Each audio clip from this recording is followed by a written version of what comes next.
If you're spending more money on the interest rates, then the actual cash flow is going to be less, and there's going to be less of a return.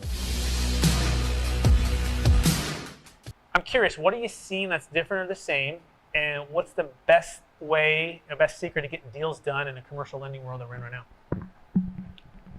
Brett, I appreciate those questions because I think the most important thing that we're seeing out there right now is, as you mentioned, things are changing. The things that are changing are really real estate interest rates, and there's a big hit right now in commercial real estate interest rates.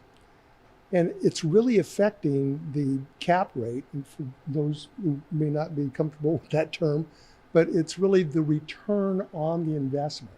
If you're spending more money on the interest rates, then the actual cash flow is going to be less, and there's going to be less of a return.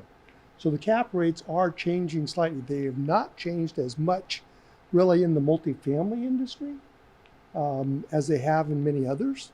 We've seen quite a bit of climb in, whether it be self-storage or office or retail. Office is pretty far off. And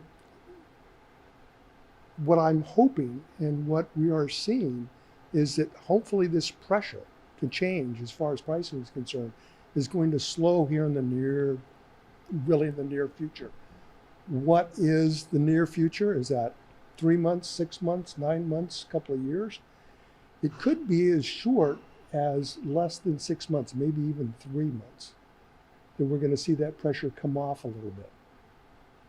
Good answer. And as far as kind of the changes of '08 to now, and where we might be with this change, what's your feel for just inflation and or the recession that we're already in, or we're going to be in? Kind of just give us your, what inning are we in, if you will, of the economy, interest rates, inflation. It seems it's so hard to know, but what do you think about that? Well, we've had somewhat of an inflationary environment for the last couple of years, and everybody tries to pin it on government spending. Maybe that's it. But bottom line is there's a lot of money in the system, and it pushed up the prices.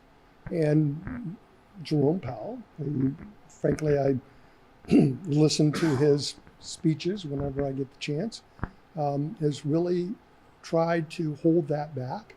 And I think he may have cured the problem in the long run. We don't know. At the moment, we're at 350 on a 10-year treasury.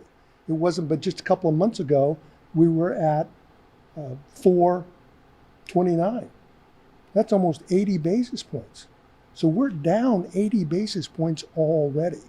The 50 basis points that is really expected to happen tomorrow is pretty much assumed, and it's built into the market. So it really isn't going to affect much out there. It's what's going to happen February 1st, which is the next meeting, or March 23rd, which is the meeting after that. And it could be another 50 basis points on February 1st. And if it is, we expect it to pause there and maybe no increase in March. Or 25 basis points in February and 25 basis points in March. Whatever it is, it's kind of a major slowdown because we are seeing a serious effect in the market right now.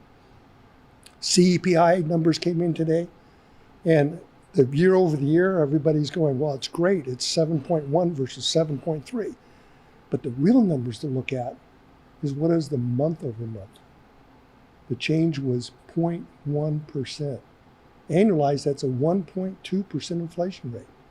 Things look like they might be getting better. I've been telling everybody, I have to give a chat to about 85 people every Monday morning on our region at Marcus and Millichap.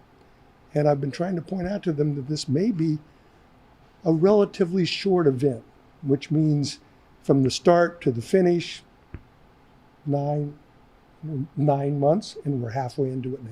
Excellent.